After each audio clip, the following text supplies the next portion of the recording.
Today's dates are 1948 and 2018. The Windrush Generation arrives and the Windrush Scandal. We're only going to do the 48 and 18. That's all we're going to try and remember. I'm certain you know that these events happened in the 20th and 21st century. At the end of the Second World War, there was a labour shortage in the UK. The government enacted the British Nationality Act, which gave people born in a British colony the right to settle in the UK. From 1948 to 70, 500,000 people from mostly Caribbean countries would move to England. Most came without paperwork, and the government told them it was not necessary. The name Windrush comes from the ship HMT Empire Windrush, which brought a group of 802 migrants into Tilbury on the 22nd of June 1948.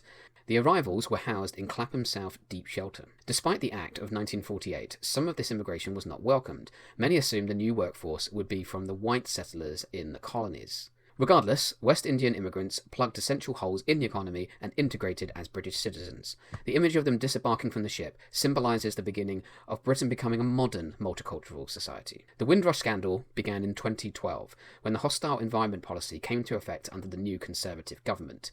The policy was designed to make staying in the UK as difficult as possible for immigrants, without being, shall we say, obviously Nurembergian in its racism. The Conservative government was trying to reach an election manifesto which promised reducing immigration to the UK, and it was doing this by trying to make it so difficult people would either leave or not bother to come. This policy led to Windrush Generation residents being treated as illegal immigrants. The generation had been encouraged to come to Britain. The government told them they did not need the usual documents. In 2013, the government was warned that residents were being swept up and deported by the Home Office. In November 2017, newspapers were reporting that the government had threatened to deport people from Commonwealth countries, including the Windrush Generation.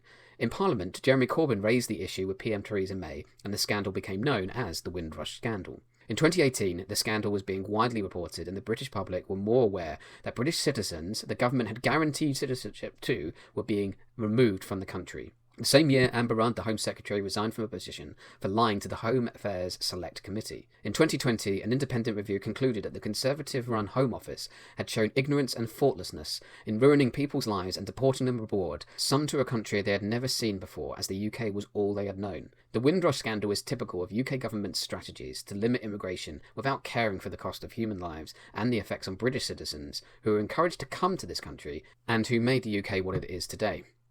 To remember these dates, let's start with a dock, and at the docks, the HMT Empire Windrush. Departing from the gangplanks comes numerous immigrants to Britain, the Windrush Generation, and as they move down, they start to form, in an orderly way, the set of numbers that spell out our dates. 1948 to 2018, the Windrush Generation arrives and the Windrush Scandal. Thanks for watching.